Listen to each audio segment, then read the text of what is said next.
get it. But isn't the strongest lead we have the Adeptilus Rite of Parting that we're organizing?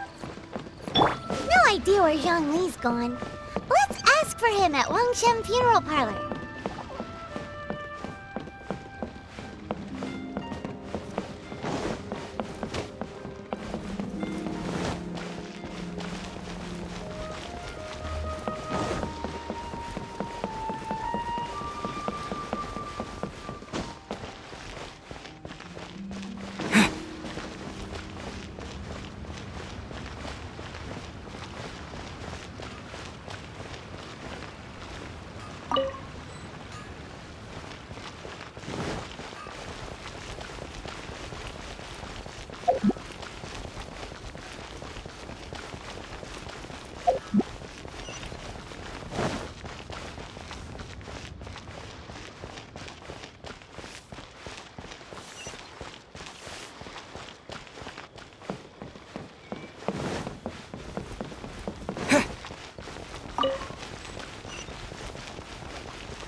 Is there anything I can do for you two? I'm afraid that Wangshen Funeral Parlor isn't in the best state to receive guests. We've come to see Zhongli. Could you please tell him we're here? Unfortunately, Zhongli isn't here at the moment. It seems he went to Northland Bank. Doesn't the Northland Bank belong to the Fatui? Last time we saw Zhongli was before we went to the Golden House. Do you think he doesn't know about the attack on Liyue? Visiting the Fatui at a time like this could only mean more trouble. We had better go and make sure that everything is okay.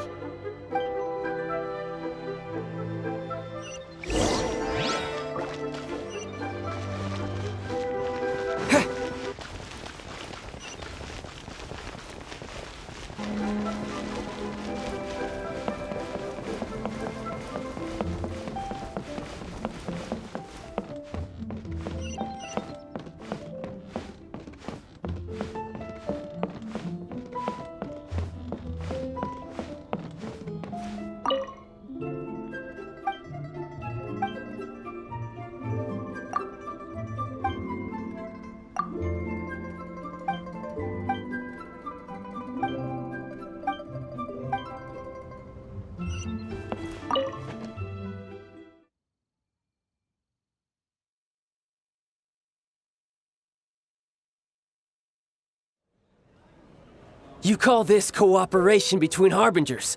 Cooperation involves communication, you know. Don't take it to heart, child. Besides, aren't you happy that you got to skip the formalities and bring chaos to the land? I'm sure you must have enjoyed that. Oh, it seems that some of your friends have arrived. Hey, it's Zhongli and Child.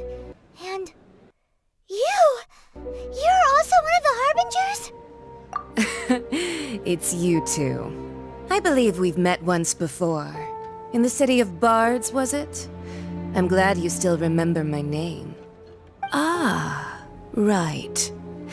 I imagine that it must have been rather hard to forget watching helplessly as something precious was snatched away from your friend. No, don't let her get to you!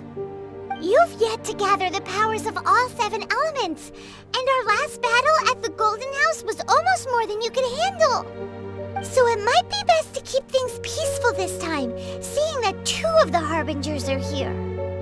Well, if it isn't you two. This is our first time seeing each other since Liyue was nearly wiped off the map. This is certainly a bit awkward, wouldn't you say? Paimon knew that we should never have trusted a Fatui Harbinger. Oh, now don't say that. Sure, I may have misled you, but I never had anything against you personally.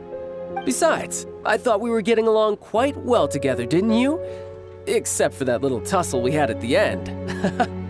Nothing personal. We just have different views, that's all. Of course, you may very well hold this against me, but that's up to you. The real deceivers here are Senora and Zhongli. Curse them for leading me on. So actually, I think... Stop wasting time, child. There'll be plenty of time to chat once I'm through here. You remember the agreement, Morax. Now, if you would be so kind. The Gnosis, please. What in the world are you talking about? The contract is fulfilled. That which thou seeketh is now bestowed unto thee. For my promise is solid as stone.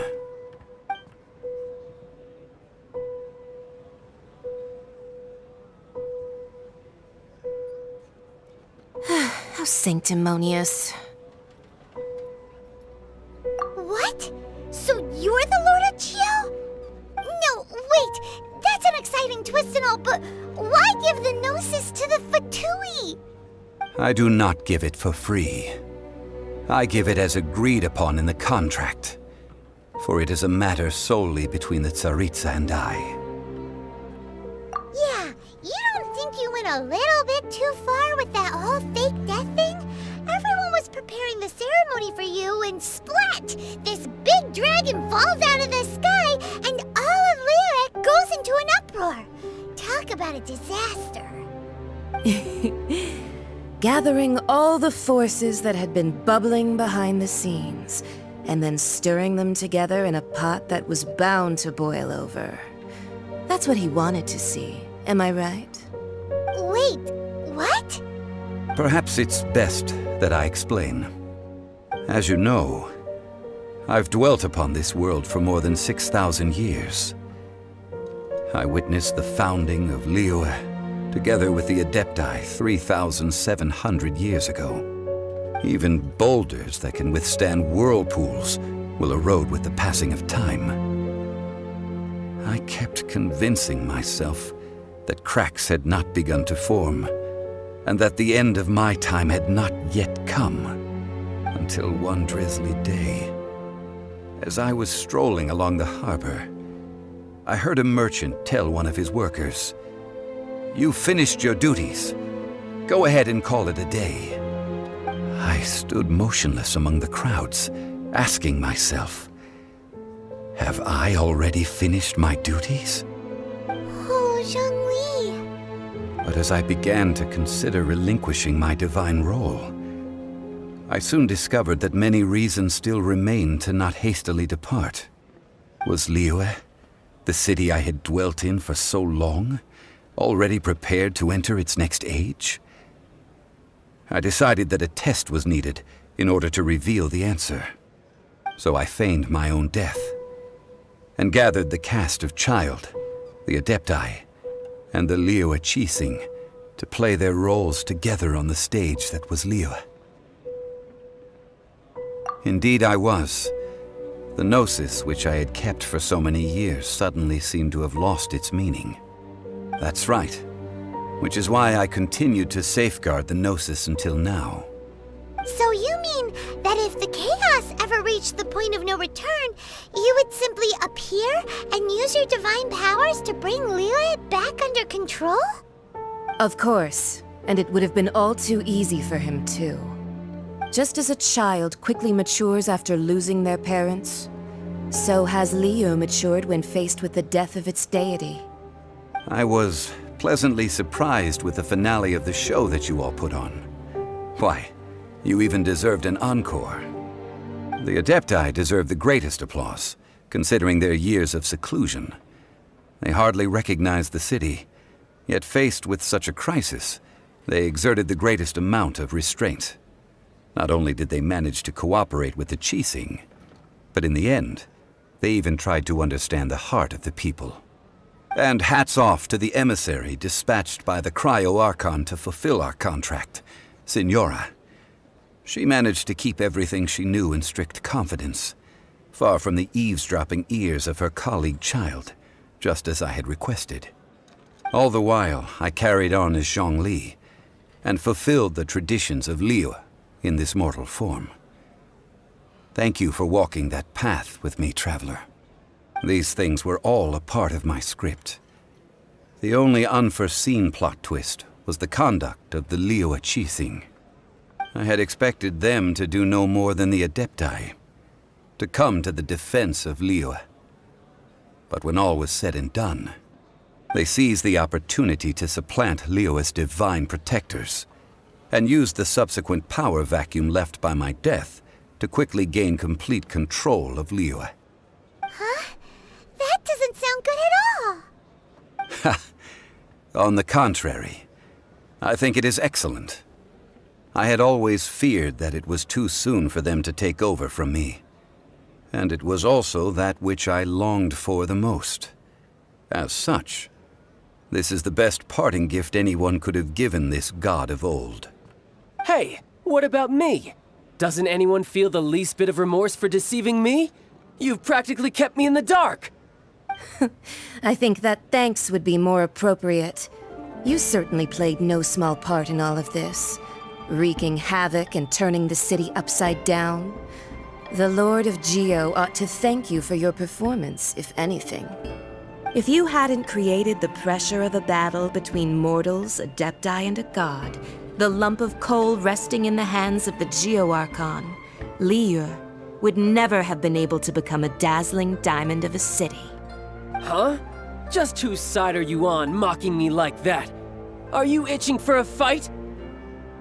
Be that as it may, you've come out of this as the hero of Liyue. I, on the other hand, will be forever prescribed as a disturber of the peace, no? Well then, with the Gnosis in my possession, I have no use for such idle chatter. We should return to Zapoljarny Palace and seek an audience with Her Majesty, the Tsaritsa. Come, child. Fine. I'll meet you there later. I'm not sharing a boat with the likes of you. Do as you wish.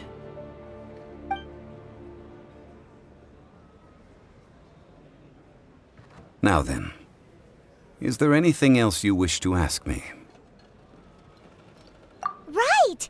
As Zhongli always told us, a good trade is a fair trade.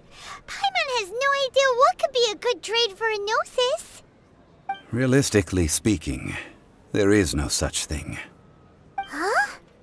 However, I am the god of contracts. For thousands of years, I have made countless contracts. If the deal was of no benefit, then I certainly would not be inclined to agree to it. My agreement with the Cryo Archon will be the last of my contracts as the Geo Archon. My contract to end all contracts. As for the bargaining chip that the Tsaritsa used to balance the scales, uncover that answer for yourself in your future journeys.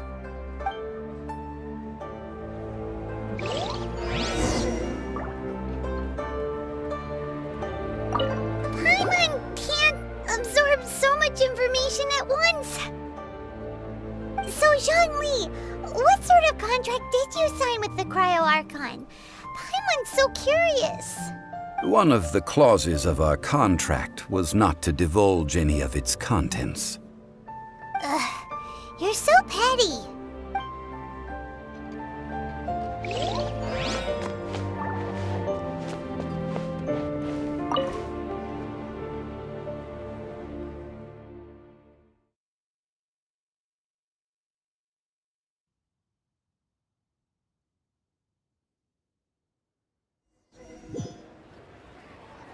Today's the day of the rite of parting. Although the star of the show is fake, we've spent so much time trying to organize it, it would be a real shame not to go there now.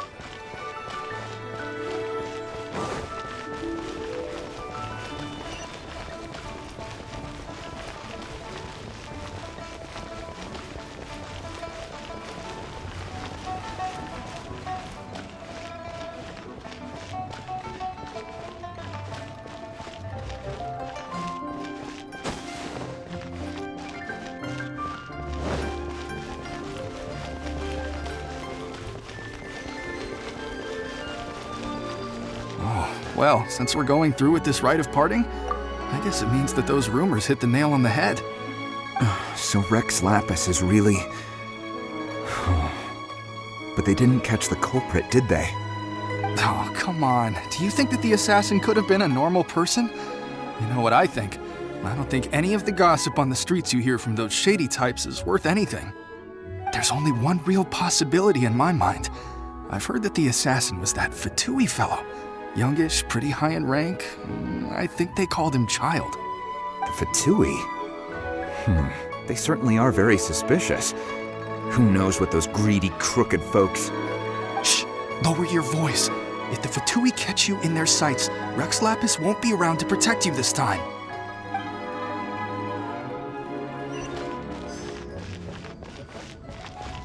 You know that god from the ocean couldn't have just shown up out of nowhere. I mean, it's been 2,000 years since Rex Lapis subdued it. Yes, and to think that this happened right on the heels of the incident with Rex Lapis, too. Say, do you think the person who assassinated our lord and released that evil god might have been one and the same? Now that you mention it, that's very possible. Yes, it's very possible indeed. I mean, it all fits together.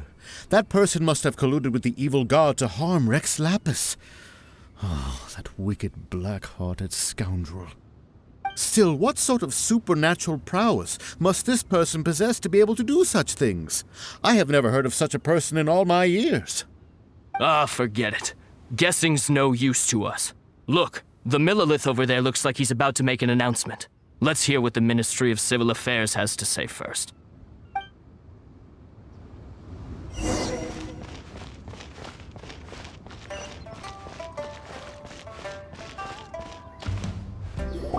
Hear ye all!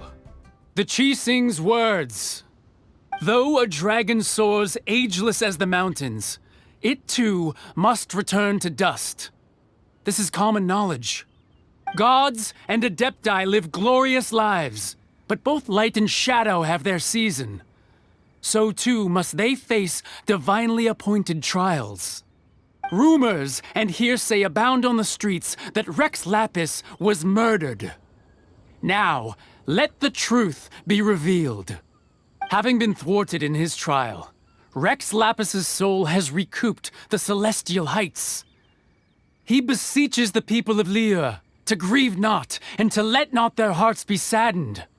Nor are they to believe street-born rumors or indulge in baseless speculation.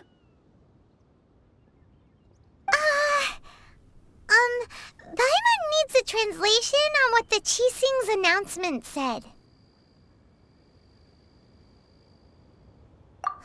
So that's how they're spinning it. Something feels off. Why would they suddenly give up looking for the murderer? Not to mention how this excuse sounds like something they just made up on the spot.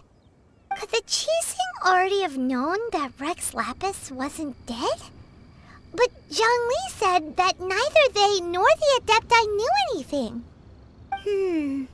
Did Zhongli tell them in secret after his gnosis changed hands? Exactly, right? Ooh, seems like the rite of parting has been going on for a while now. Let's go have a look.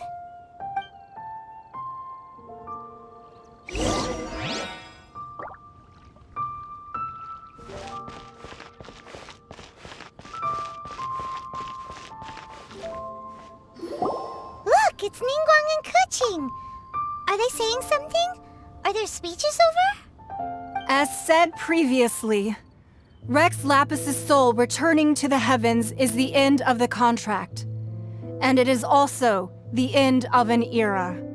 3,700 years of contracts burnt and reduced to ash. We, the people of Liyue, were indeed prosperous. But blinded by our prosperity, we forgot that time can be pitiless. The long, unending dream of our Archon walking among us. Now that we have awoken from our dream, we must learn to say farewell. Will you stand with us as we re-establish our contracts? As we build a new age of prosperity? So concludes the words of Her Eminence the Tianquan. Does Her Eminence the Yuheng have anything to add? Huh? Is she looking this way? Traveler. Yikes! She really is looking our way! Is that the traveler who they say defeated the ancient god? So young. The Liyue Qixing always repay their debts. And as you have heard, our eyes see far and our reach is long. Name your price. You deserve that much. Whoa.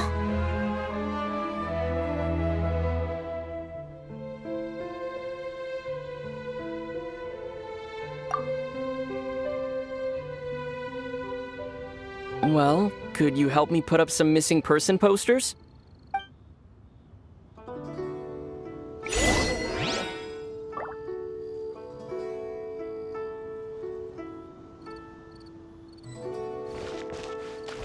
Roping you in was possibly the most masterful move we could have made. I believe that future generations will say so too when our deeds come up for their review.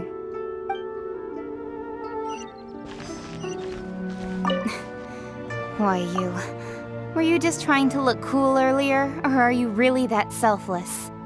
If you were looking for someone, you could have just told me that in private. The cleanup of the premises, managing the crowds as they exit, making an account of the rite.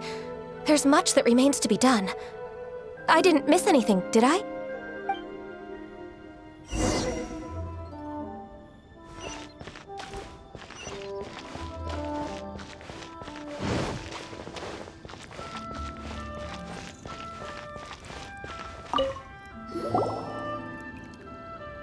Hey, Zhongli! Look at this! Everyone in Liyue is caught up in their emotions, thinking that they'll never see Rex Lapis again. And here you are looking all relaxed. Why would I not feel more at ease after laying down the burden I have borne for 3,700 years? Right. If the two of you can spare the time, I should treat you to a meal at the Xinyue kiosk. That sounds like big talk, Zhongli. Paimon might have believed you if you were treating us to some third-round knockout, but you'd have to pay out your nose just to stand inside Xinyue kiosk. Are you sure you can afford it? You're right. I do like the Mora. As the Rex Lapis Morax, I can easily create Mora. But since I have chosen to walk this earth as the mortal Zhongli, I should abide by the same rules that mortals do.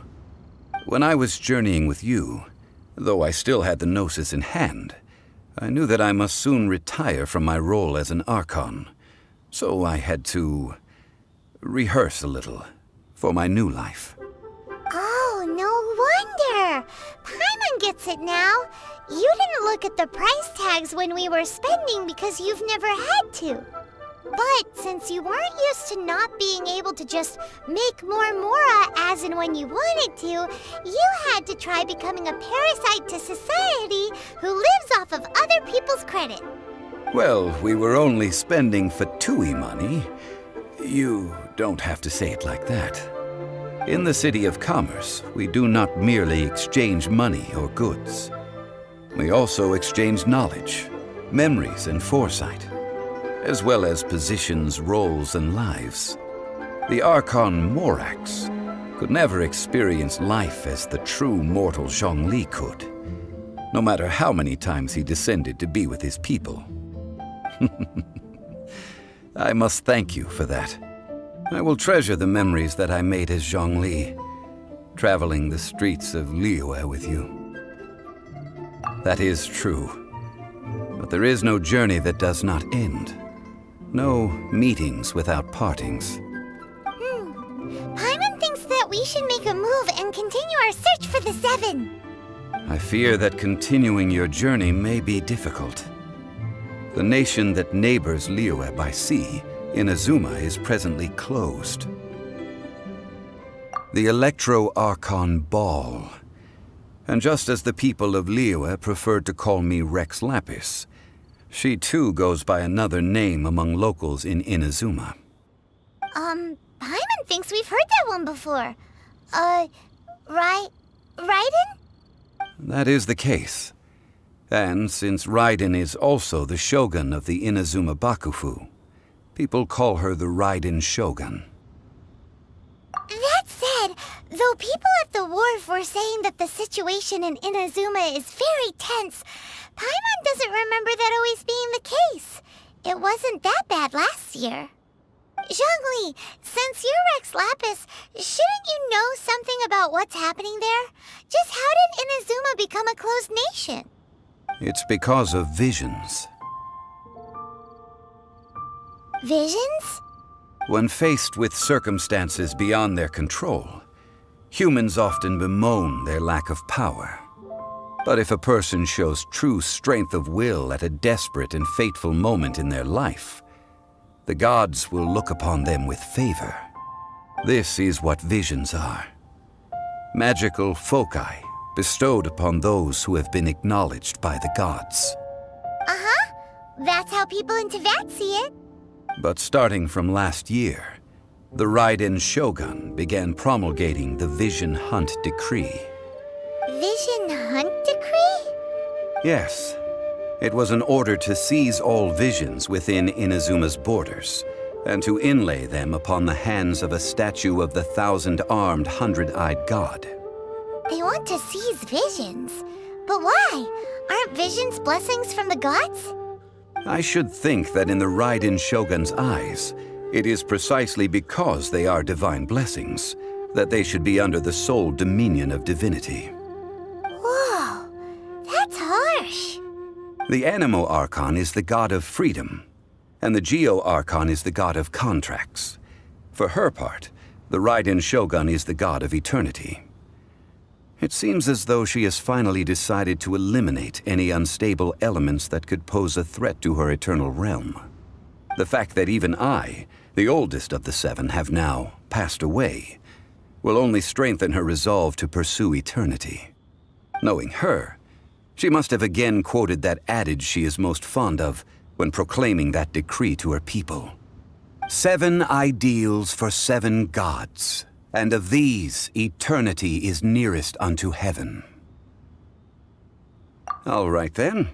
Was there anything else you wished to know? Ah, that was a good one. Failing a divine trial. How they came up with that excuse, I will never know.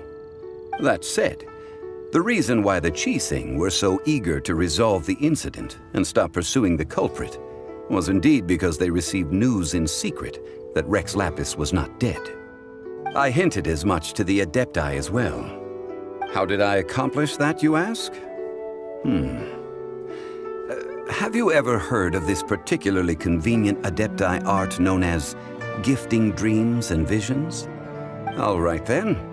Was there anything else you wished to know? Yeah, about that. Before the Qixing made their announcement, we listened to a lot of people talking on the way. Most of them put the blame for everything on Child. These are indeed false accusations. But it remains undeniably true that Child did send people to the Jade Chamber to prevent the Adepti and the Qixing from defeating the ancient god. I've heard that Ningguang is busy milking that for all it's worth on the foreign relations front at the moment, browbeating the envoys of the Fatui. Those poor Snezhnayan diplomats. If it were not for Child's exalted position as a harbinger, I'm certain that they would have shifted all the blame to him and called for his dismissal by now. All right then. Was there anything else you wish to know? The time of the Adepti has long passed. If even the Liyue Qixing don't want to face that truth, then what future is there for Liyue? Kuching is absolutely right in saying this.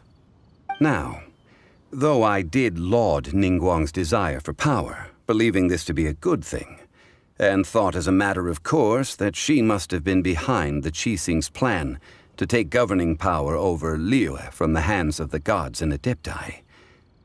Could the original person who brought up the idea of seizing power have been... All right then. Was there anything else you wish to know? That's right. Zhongli, now that you don't have your gnosis, what's going to happen to all the Mora in Teyvat? Since Morax is dead, are they all just gonna disappear? Also, isn't the Golden House the only mint in the entire continent? Will it even continue to work? The Mora present now will not vanish. But the Golden House will indeed have to cease operations for a lengthy period of time, since creating Mora requires the use of the Geo-Archon's power. This is terrible! We're all about to run out of Mora! The world is coming to an end! Yes, this is indeed a major issue from a financial standpoint. Well, I suppose we'll just leave such troublesome matters to the Liyue Qixing to debate. Then, did you at least set some private funds aside for yourself? Oh, a private fund.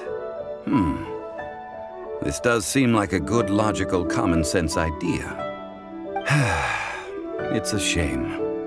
What's a shame? It's a shame that I didn't think of it at the time. All right, then. Was there anything else you wish to know? Well, then. I suppose you'll have to find a way to get inside this closed nation. Have patience. I suspect that some serendipity must first come into play.